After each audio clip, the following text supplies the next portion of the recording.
Hello,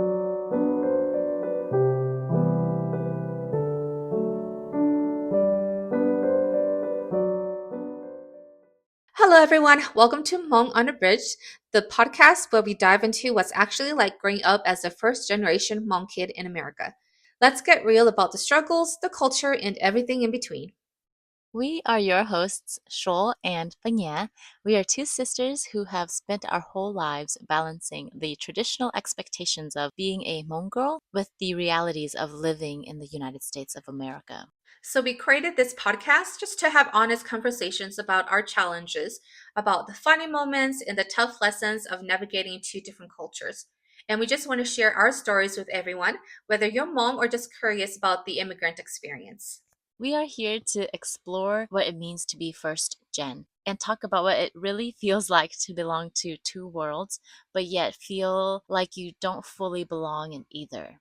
So we hope that through our experiences that it'll inspire conversations about identity, family, and the journey of finding your place. So if you've ever felt caught between two different worlds, you are in the right place.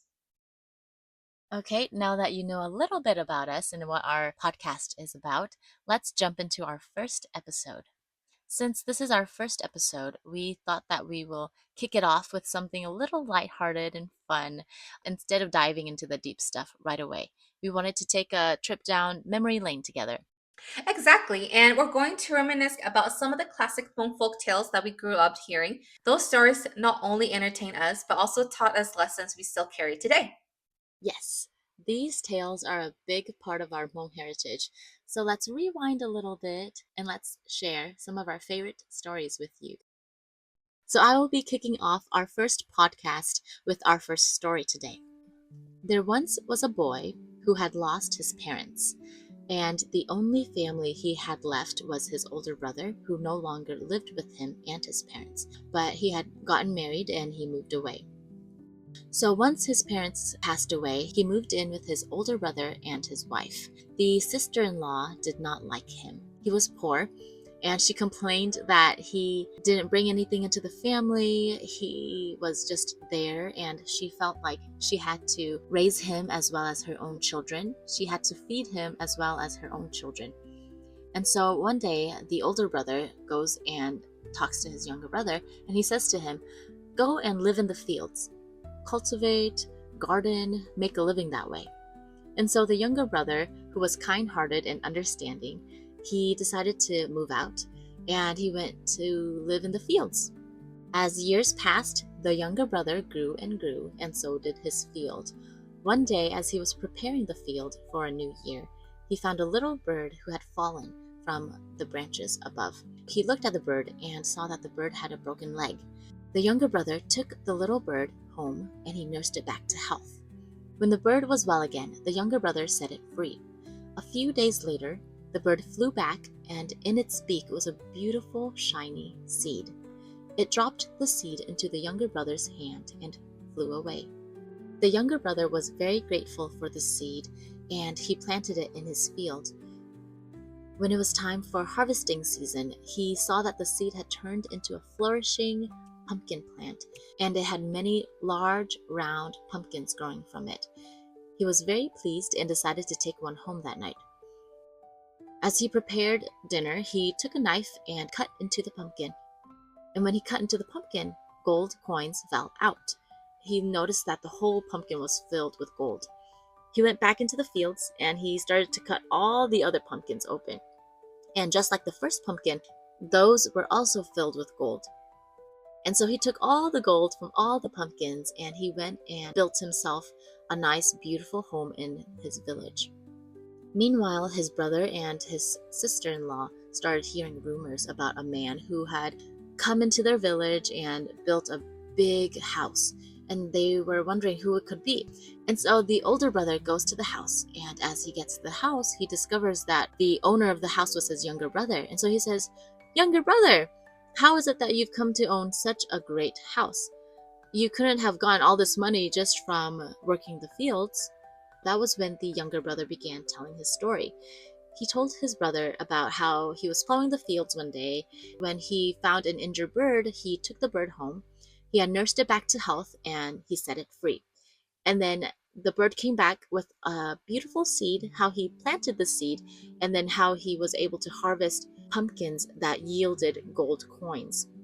And that was where he got all his money. And so his brother went home really excited, and he told his wife all about this. The older brother goes into the field the next day, and he looks for a tree. And when he finds a tree, he shakes the tree until a bird falls out. And when the bird fell out, he took the bird and he took a stick and beat the bird until the bird had a broken leg. Then he took the bird home and he nursed it back to health, and then he set the bird free, just like his brother. And just like his brother, the bird came back a few days later with a beautiful seed, just like what the younger brother said. And so he took the seed and he planted the seed. And when it was time to harvest, he saw that the seed became a beautiful pumpkin plant as well, with even larger pumpkins. They were huge, massive. And so he was so excited, and instead of taking it home, he just took an axe and chopped into the biggest pumpkin that he could find. Once he chopped into the pumpkin, there was a huge, dark chasm. And then the pumpkin swallowed up the brother. The end. What? What?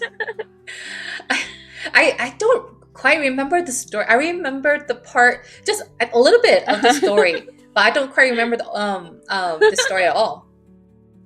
I was expecting to be like poop and stuff inside the pumpkin. Instead, the pumpkin like swallows the brother whole. That was unexpected.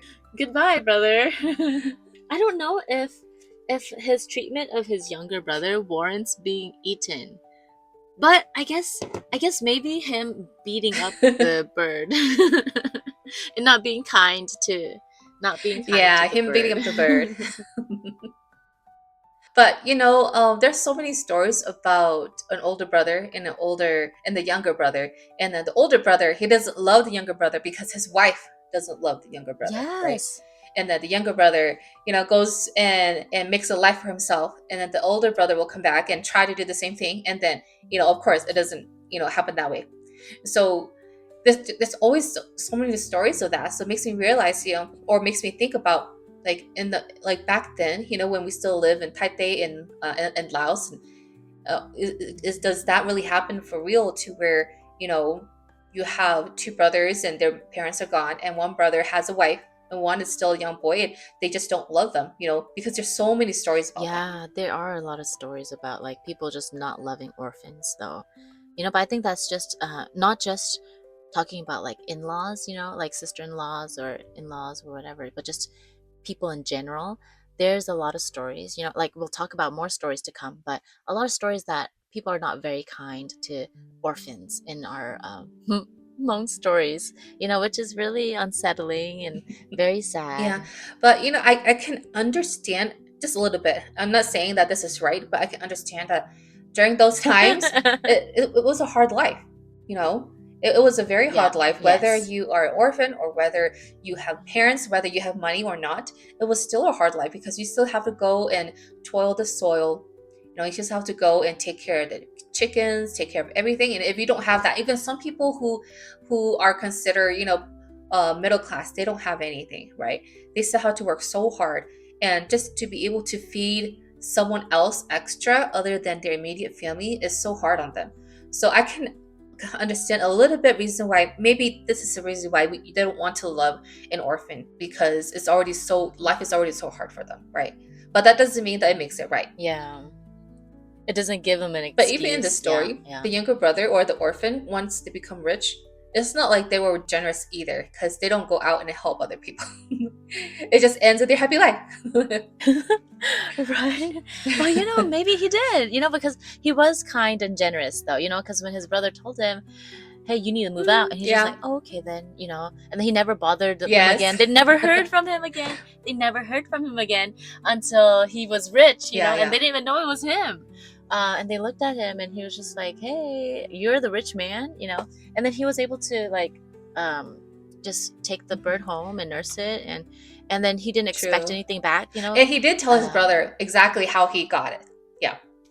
Yes.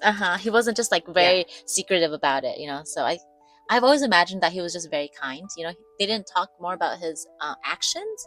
You know, the background story. I That you felt can like he was assume, kind. yeah, from the story. But Yep. to me, when mom tells us the story, I always think, but why don't they hate him because he's an orphan?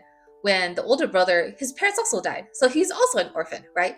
And so I've always wondered about that. And one answer that I get was because he is married, right? Because in the Hmong culture, you don't really have a life until you have a wife, right? Because it's the wife who um who goes to the garden. It's the wife who usually makes the money, because the husband are the one that, they'll go to the forest, get like a bird or two. They'll come back, they'll play with the chickens, they'll play with the bird, and all those stuff. But it's the woman who actually makes money for them.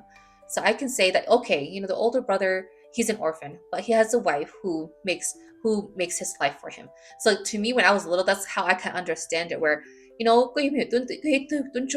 orphan, and you don't have anything because he didn't have anyone to support him. So that's just what I was thinking about the difference between the two. I feel like they emphasize getting married so much. I just feel like they don't see you as a man until you are fully married. So I think that really does play a huge role in like the folklore and like the stories. But yep, yeah, go ahead and you can tell your story Okay. now. So this story, I'm pretty sure you remember it too, because we hear this all the time. So it's called The Daughter, the Mother, and the Lion.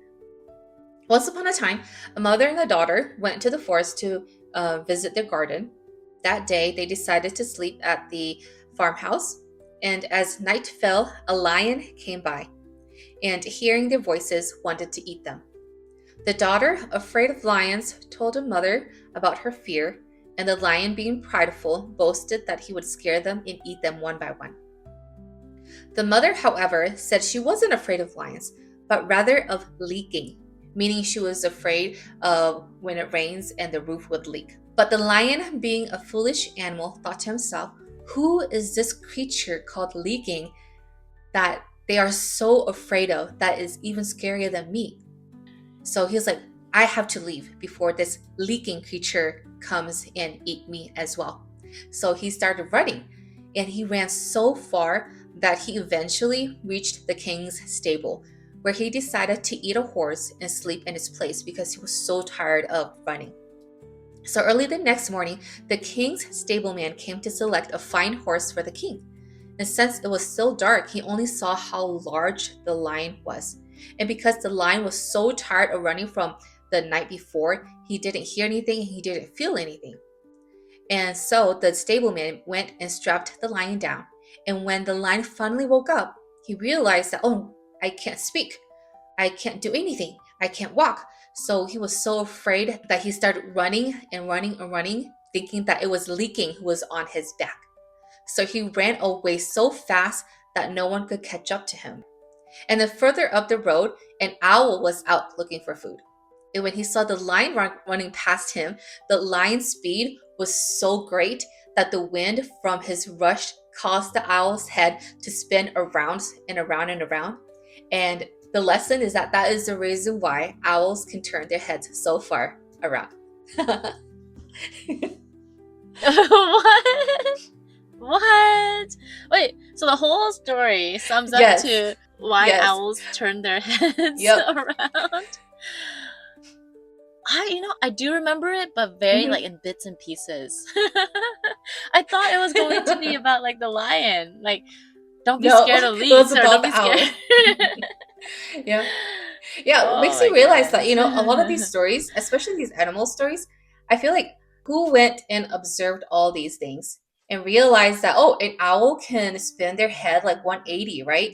And because of that, they created like a story just to tell, maybe to tell little children that this is the scientific fact of this animal, and then this is the story behind it, because they don't know why an owl can do that, right?